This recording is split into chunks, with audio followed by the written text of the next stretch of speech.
Bapak Ibu, saudara-saudari yang terkasih dalam Kristus, kembali bersama saya Diakon Cornelius Waruhu akan membagikan renungan saya tentang bacaan-bacaan yang kita dengar nanti pada hari Minggu tanggal 20 Desember 2020, Minggu Advent keempat. Maka Injil yang akan kita dengar nanti pada hari Minggu adalah sebagai berikut.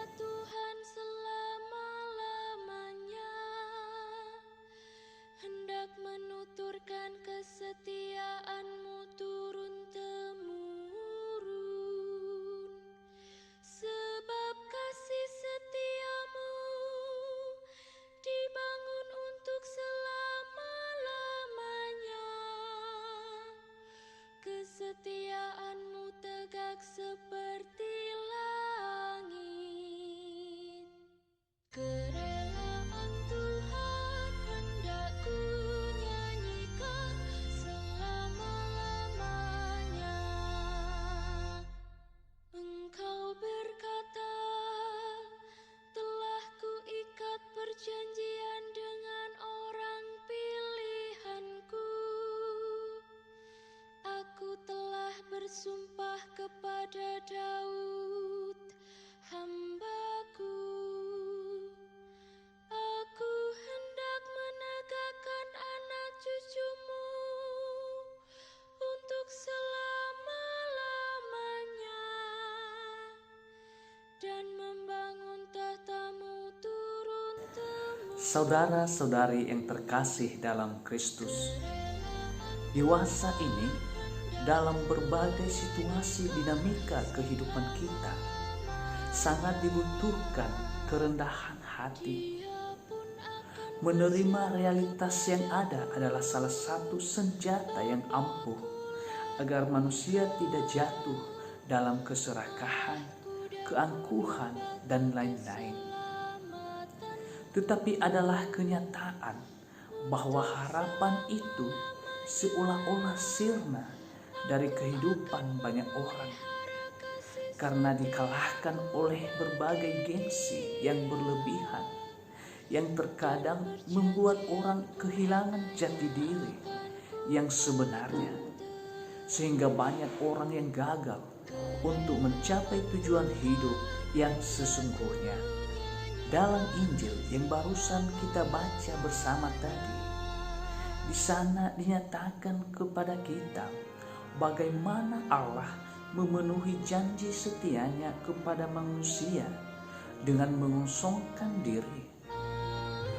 Allah memberikan pada kita contoh yang sempurna dalam hal kerendahan hati dalam diri Yesus Kristus putranya. Kerendahan hatinya nyata.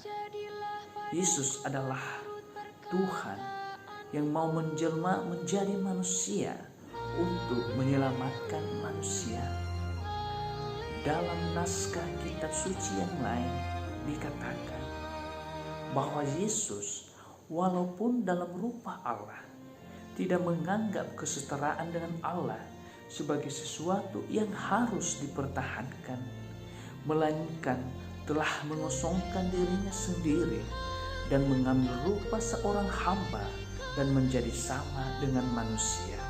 Yesus merendahkan diri dengan ketaatannya untuk melaksanakan tugas misi yang diterimanya dari Allah Bapa, yaitu untuk menyelamatkan kita para pendosa, termasuk dengan segala keadaan yang berkaitan dengan tugas penyelamatan itu. Seluruh hidupnya adalah cerminan kerendahan hati yang sempurna.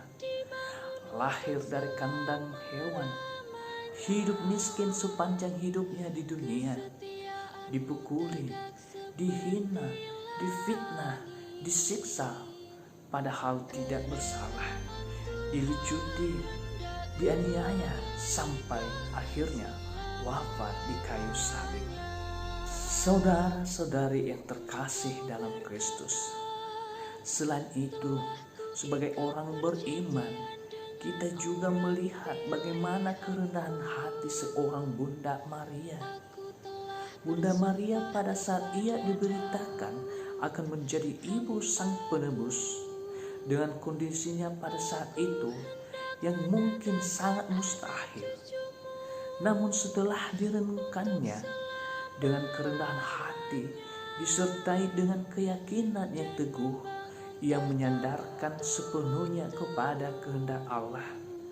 Aku ini hamba Tuhan, terjadilah padaku menurut perkataanmu.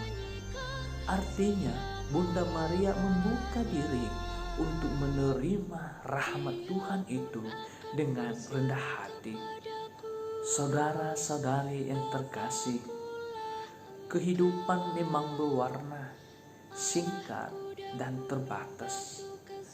Ada waktunya menangis, ada juga waktu yang ketawa, berubah-ubah setiap waktu.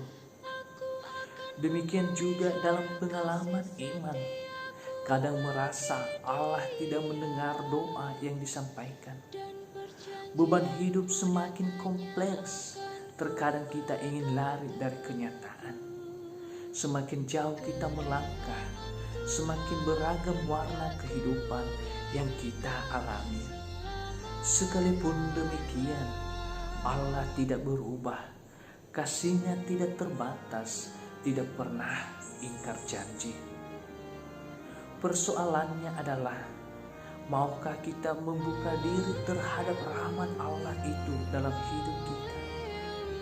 Maka tidak ada salahnya jika kita mencoba bercermin dari Bunda Maria, dengan kerendahan hati menerima dan bersandar sepenuhnya kepada kehendak Allah, agar benih sabda Allah tumbuh dan berkembang di dalam jiwanya.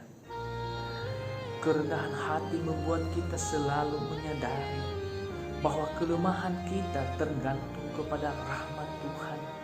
Dalam kehidupan rohani Kristiani, kerendahan hati dilihat sebagai nilai yang diperoleh dari penghormatan yang dalam kepada Tuhan. Pencipta kerendahan hati juga menghantar kita untuk mengakui bahwa kita dan segala ciptaan di dunia ini bukan apa-apa di hadapannya. Jadi kerendahan hati membantu kita untuk melihat segalanya dengan kacamata Tuhan. Kita melihat diri kita yang sesungguhnya, tidak melebih-lebihkan, menerima realitas yang ada dan mengisinya dengan sebaik mungkin. Saudara-saudari yang terkasih dalam Kristus, tentu saja kita sebagai manusia yang lemah, yang seringkali jauh dari apa yang diharapkan oleh Allah. Dengan demikian, dalam kerendahan hati, mari kita senantiasa berdoa agar Tuhan membimbing kita untuk menjalani hidup ini dengan tepat. Dan pada waktunya yang tepat, Allah menemukan kita seturut kehendaknya. Jika kita memiliki sikap rendah hati, membuka diri terhadap rahmat Allah itu akan tetap tinggal di dalam diri kita. Bapak, Ibu, saudara-saudari yang terkasih dalam Kristus, demikian saja renungan singkat yang saya bagikan untuk kita. Semoga ini bermanfaat untuk kita semua, dan sampai jumpa di renungan berikutnya. Salam sehat untuk kita semua. Pace Bene.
Aku hendak menyanyikan kasih setia Tuhan selama-lamanya,